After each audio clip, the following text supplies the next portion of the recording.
My name's John Osborne and I'm a certified sports podiatrist, and this next series of videos here is designed to guide you through getting your foot a whole lot stronger so that we can help you cope with being able to do more.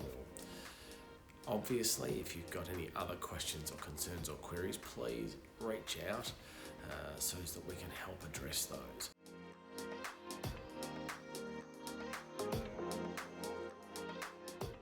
This next technique, more than an exercise, I really suggest trying this before you stand up.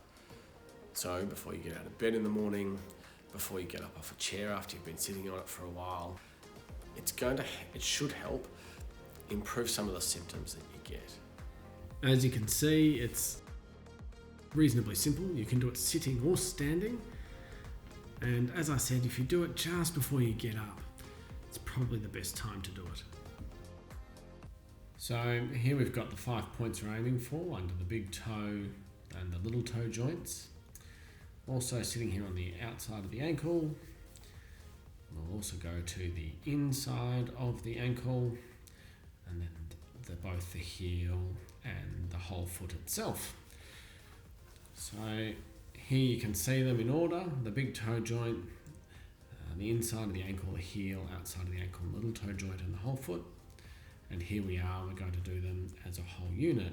So we're spending about 5-10 seconds under each spot, rolling it round as if it's sort of on a bit of a 10-cent piece really.